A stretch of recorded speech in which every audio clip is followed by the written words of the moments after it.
Welcome to the Real Estate Syndication Show.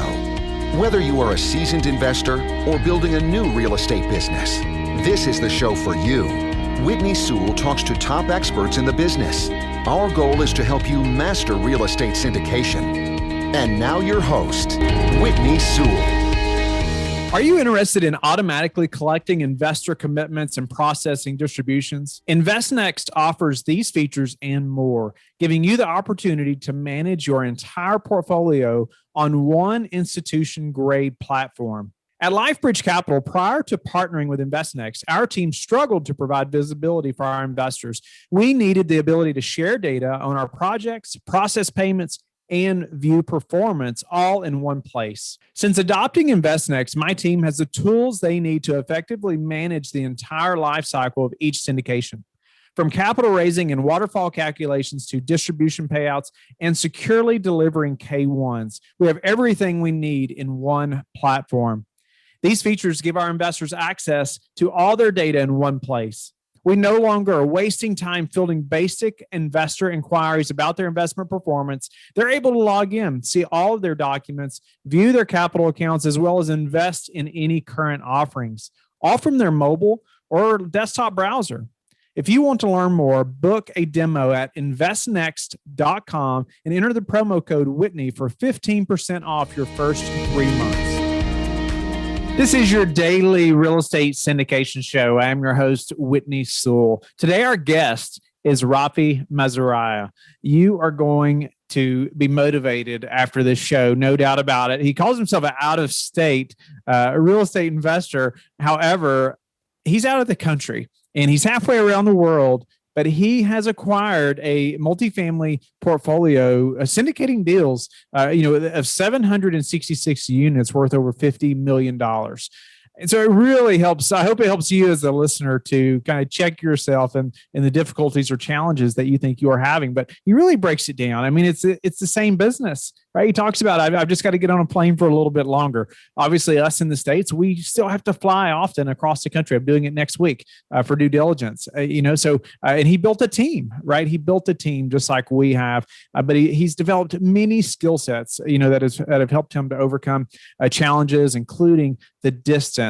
But he's just gained a large experience, and he's coaching many people in Israel now on how to purchase properties in the U.S. But he's doing a phenomenal job in the real estate industry. I hope you enjoy the show and are motivated, right? I hope you, really check yourself and things you're complaining about, because, man, he's making it happen. And I hope you learn a lot and are motivated as well. Rafi, welcome to the show. Just getting to know you a little bit before we started recording, I'm very impressed at your story, what you have accomplished. Most don't accomplish that living in the States, much less living in another country and so far away. Just your massive growth and success. I'm looking forward to getting into that. Share some of that with the listeners, though, so they can understand a little more about who you are. And then I want to use your story to help motivate them for one, but also give them some tips that they can do as well to do what you've done. All right. Thank you. First, thank you for the opportunity to be on your podcast. It's an amazing podcast. I've been following you for a long time. So it's really an honor for me. So my name is Rafi. I live in Israel. I've been doing real estate for 13 years. I was working in IT, got fired. I think a lot of people in real estate started the same way I did, got fired. I didn't find a job, read Rich Dad, Poor Dad, and decided that this is what I want to do. I bought condos in Israel for 2 years. And then in Israel, I found out that the market is, I don't know if anybody knows that, but it's a small country. So there is not a lot of inventory and it's hard to get a good deal. And I heard about the real estate in the US and decided to, buy, in the US.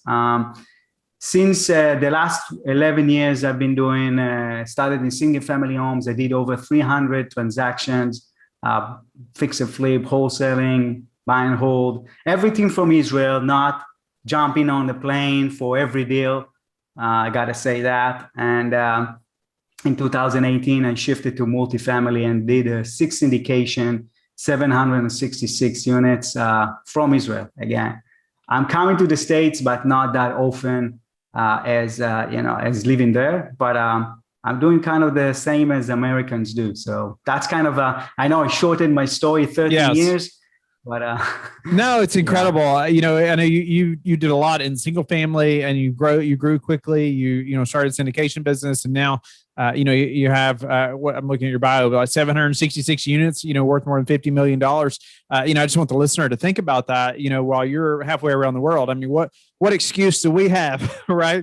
No excuse, right? Rafi, let's go back up a little bit though. Tell me about how you educated yourself to be able to jump into the syndication business and even have the confidence from that far away, from that distance. Yeah. So first, I'm a mentor here in Israel. I'm the top mentor in Israel. We teach people how to buy houses in the States from Israel. I have more than 1,000 students. And, I always tell them, you need to educate yourself. And find somebody who can help you achieve what you want to achieve. And always try to find a mentor that achieve what you want, and have students, right, that are a few steps ahead of you. So you have the right environment, the community around you to support you on your way. So what I teach them, I was looking for myself. It's working for my student. Why it's not going to work for me? So I was looking for a mentor, and I started as a co-sponsors on deals, raising funds. But I first started to underwrite deals. For me, it was very important to know how to underwrite a deal and not just say, okay, I will raise funds for this deal just to get the track record. I wanted to understand the process. I like control. So I wanted to be in control while I, do my first deal as a co-sponsor by raising funds. So, where did you go from there? Where did you, start? The network, yes, is so important. Educating yourself in the very beginning, especially, continually, I think, but especially in the very beginning, so important. What were some of your first steps? Was it the raising fund side? Was it finding deals? Was it the acquisitions? What did you do? So the first thing was to learn how to underwrite. That's, I think, the first thing. You need to understand the deal, understand the story behind it. So it doesn't matter if you want to find a deal, or you want to just sign the loan, or you want to raise funds. You got to understand the deal. So in order to understand the deal, you need to know how to underwrite the deal. So the first thing I was focused on is underwriting deals. Then I was trying to get myself a deal by reaching out to brokers. But what I was using is a lead sponsor who has his track record, right? You got to have somebody who has a track record. So when you submit the offer, the brokers and the seller will take you seriously, because if you don't have any experience, it's not like in single family that they don't care how many properties you bought before. Here, they really care. So I was working with the lead sponsor. There is enough juice for everybody, right? So, and I didn't care. Actually, I didn't care about the money. I was scared about getting the experience. So I was, learning how to underwrite, put in offers. And, one of the things I said, why just putting offers? Let's get a track record also by raising funds. That's one of the things I knew I had the capability to do it. So the first deal, I actually raised almost $1 million in 2 weeks just to be a part of the first deal. But I underwrote the deal, sold the deal, did everything like I'm the one who is like a co-sponsor, not just because I'm raising the funds. So how did you, or I want to back up a little bit, but before we do that, I wanted to ask you about, you mentioned like a track record, by raising funds and obviously letting your investor base know that, hey, this is what Rafi's doing now, right? And just to open their eyes to that. But congratulations on $1 million on the first raise, even within 2 weeks. Most cannot do that, right out of the gate. Right. Tell me about that network, though. How did you find those investors? How were you connected with them? Were they longtime friends? Were they people that you just met? How did you nurture those relationships to be able to raise $1 million on your first deal? So, most people don't tell about their, they have a deal. Now they start raising funds. That's, I think, it's a mistake. Well, what I've learned in the process is that you need to you should share your story with others or what you want to achieve. When you want to go to the moon, tell people you want to go to the moon, and people will start looking how to help you. If, when they know you, they care about you, they want to help you. They don't go to them and tell them, oh, I have a deal, give me your money, or let's say, see how the returns and invest. No, it's too late to do that. You need to show them what you are doing, and they will start asking you questions without it's a sale pitch. They will ask you, how do you find a deal? Who's going to sign the loan? Ask you all the questions, but without the defense people have when they feel like somebody is selling to them. So what I did, I shared when I started. I said to everybody, my students, my family, my friends, that I'm gonna shift to multifamily, and share really the story that I'm working with this and I'm working with that. I was offering on this, and tell them about everything, like very transparent. So when people heard that I have a deal to work on, it wasn't a surprise for them. They were waiting. They actually were waiting to join, right? So I was ready.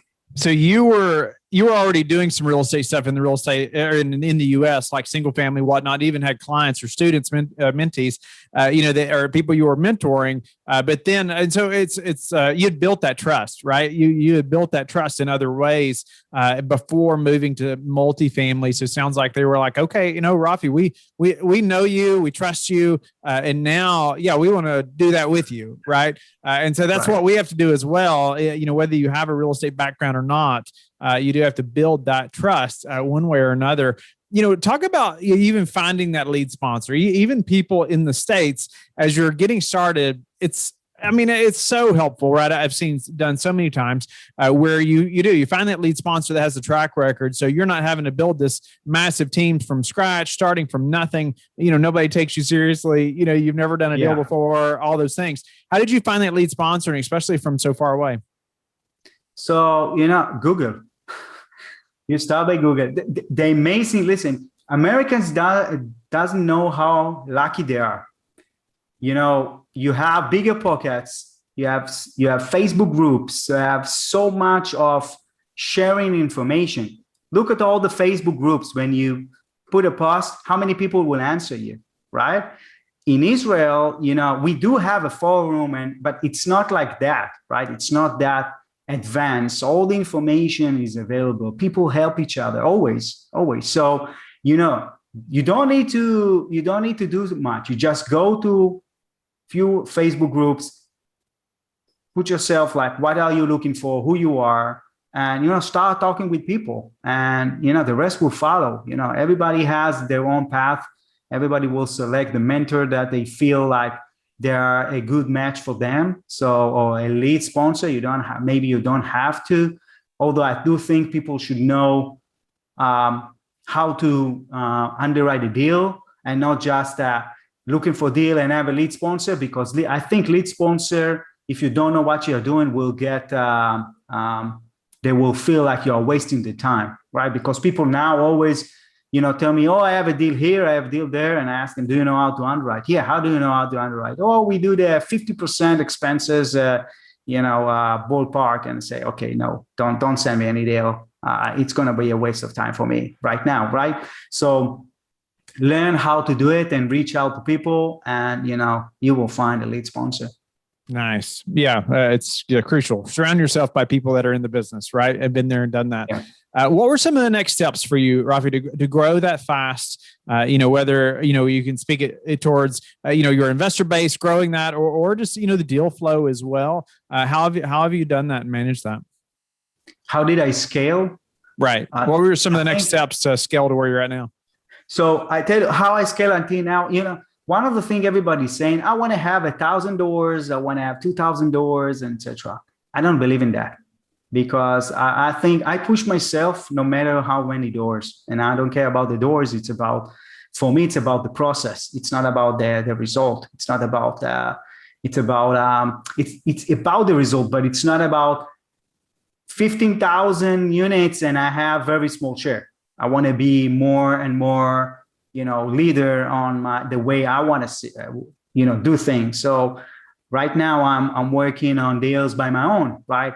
With team, but I'm the lead sponsor. Before I was, co-sponsor and then a lead sponsor on a deal. And now I want to do more by myself. So I don't care about how many, a number. I'm pushing myself. How many deals I can do, I will do. What next for me is I'm working on building a fund in Israel because I have a good reputation here in Israel.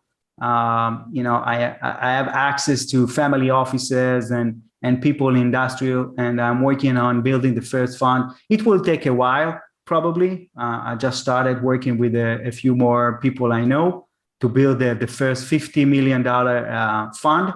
So I can go and, work on acquisition ready with money and not vice versa. That's what I'm doing. And also, if there will be a correction, I want to be ready with money. No, that's awesome. So many people are pursuing the fund model now, no doubt about it. Us as well. It's just a very different way of thinking for your investors too. But man, like you said, you have such a stronger offer when you are going to buy a project. You can show that balance statement. The cash is already there, but also you got some cash as well. When there's a correction potentially, and so building a fund, is a whole nother model. But moving in that direction, you mentioned like leading your own deals now, doing your own syndications. Give us some challenges there. From being so far away, now leading your own deals in the States that you've had to work through.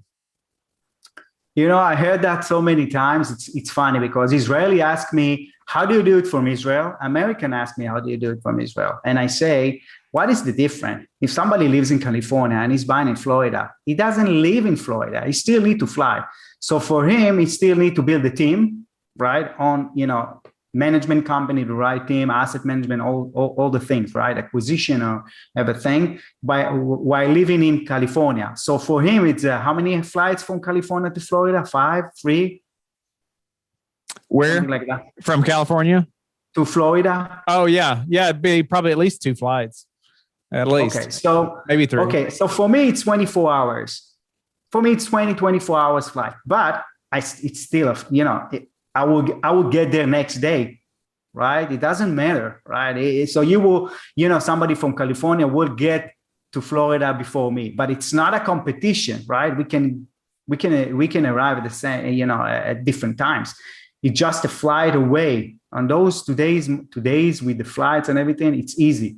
So I'm doing it the same as American. I always said from the beginning that I started that I want to do it even better than Americans. I want to be better. I want to be the way I believe in myself that I can do it. So it doesn't matter for me if I live. And I tell you, the funds in Israel are saying the same thing. Who is your local boots? Who is your partner? Because they are used to having a sponsor local that doing that. But I'm telling them the same. What is the difference? I've been doing it for 11 years, right? It's all about building the team, right?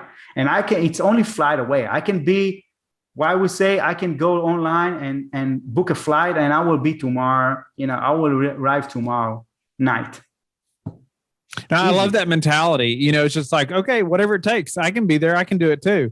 Right. And I think, in the States or even halfway around the world, that mentality goes a long ways, right? Don't tell me how difficult it's going to be or complain about it. Like, let's just figure out the next step and let's go take some action. Right. And it sounds like what you've done in a big way. And I would bet also when you're going to place offers on a deal or you show up, that's a big statement, right? Somebody's come as far as you have, especially with the track record now that you have. I think that's going to go a long ways with a broker when they know that, hey, he's pretty serious. Yeah. If he's flown 24 hours yesterday to get here, he's pretty darn serious, right? Yeah. So I'm actually leveraging that. I know that's a fact. I'm surprised that that's the effect when people hear that I fly from Israel. I say, okay, but so what? But that's the reaction. So I use that, right? For me, it's a leverage. But listen, like I said, for me, it doesn't matter where I live.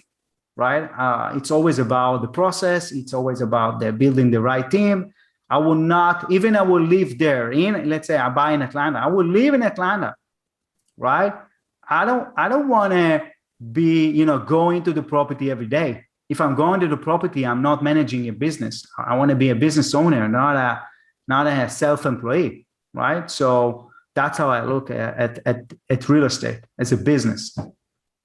No, I just think it's incredible. Just the mindset alone. And also, you're stressing building a team, right? It's exactly what I've done. I mean, it's exactly what I've done is finding experts, not being willing to just go make it happen. And I was able to do it from much closer.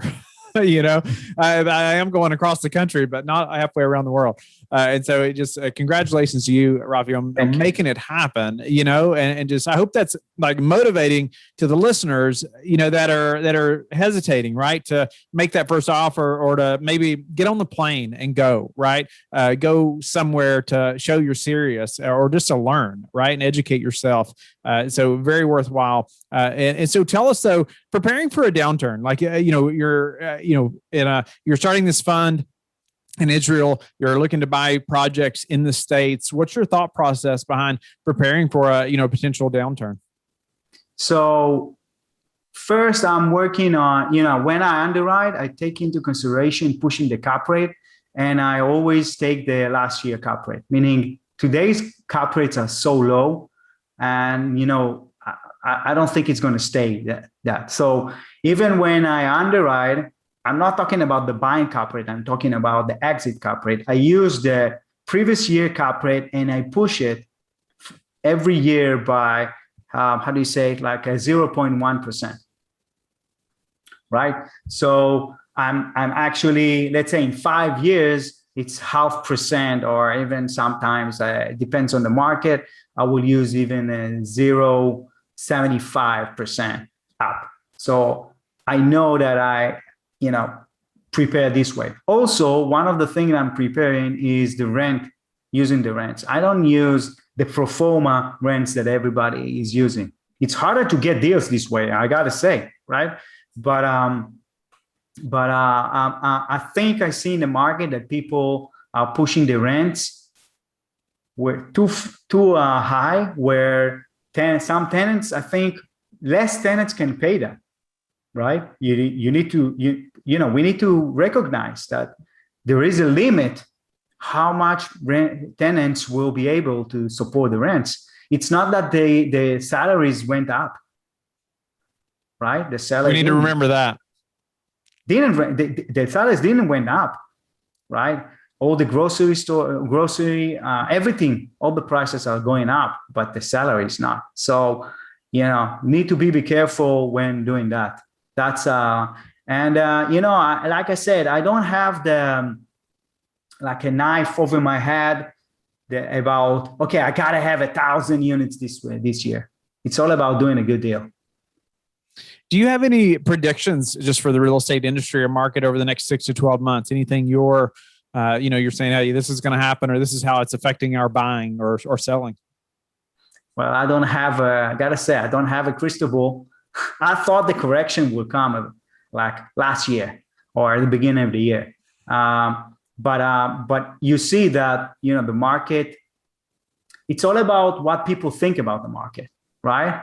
If there are like so many people scared about the market, so people will not buy, then there will start to be a correction, right? Or something from the stock market. I think that the stock market will change eventually with all the unicorn, all of this if that will collapse, then we will see, a correction.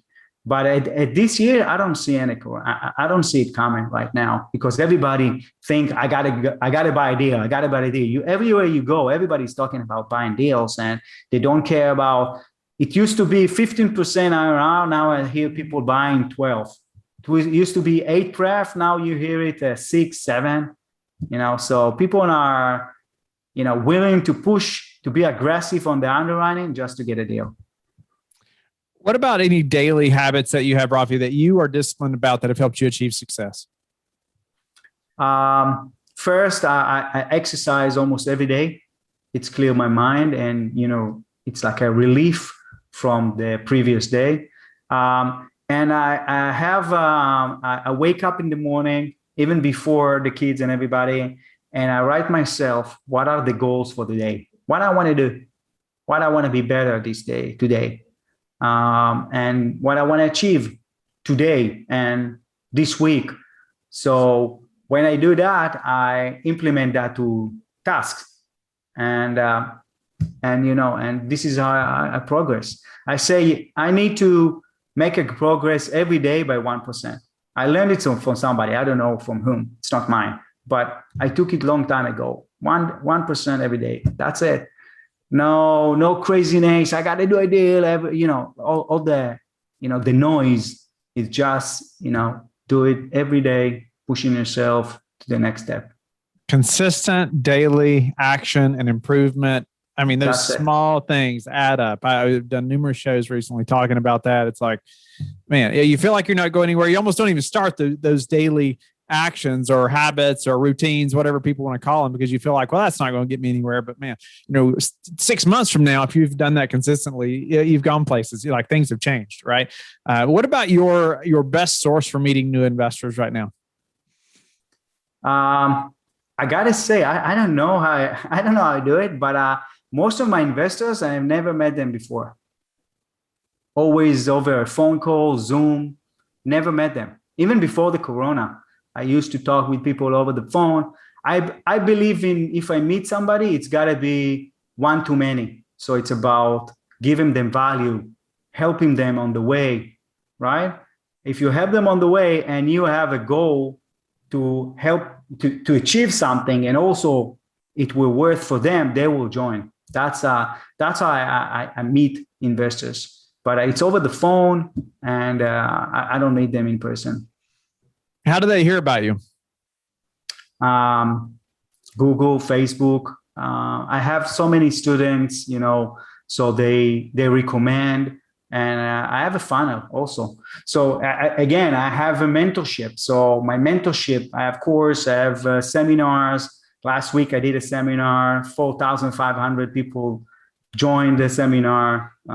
It's a lot of people, right? So, it's all about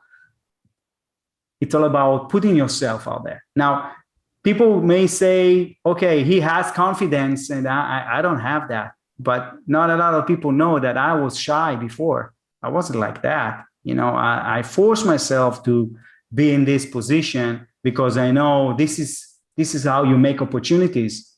If you be shy with what you do and what you want to achieve, it will be harder. So, I put myself like you put yourself here, you interview people, you give value, and you get the recognition, right? That's the way to do it.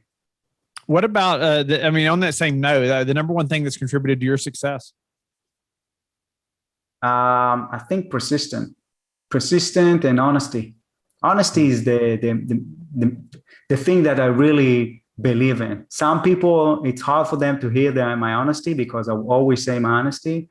And I expect people to tell me. So I think honesty is what is contributed a lot to my success. And how do you like to give back?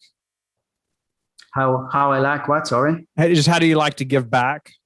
To give back? What do you mean? Sorry. I just like any ways you like to help other people, or like ways you like to, you mentor lots of people. So that's one big way, but any way you're helping other people get started or anything. Listen, usually it's connecting people. If I have a chance to connect people with somebody, I feel like I'm blessed, so connecting people, give them value, teach them something they want to know, push them to do the next steps, to start the journey. I know starting the journey from being an employee is very hard. Mm-hmm. That's something I talk a lot. It's very hard because you have habits as an employee, and, you don't have as an entrepreneur, you push yourself and you believe in yourself that you will achieve it.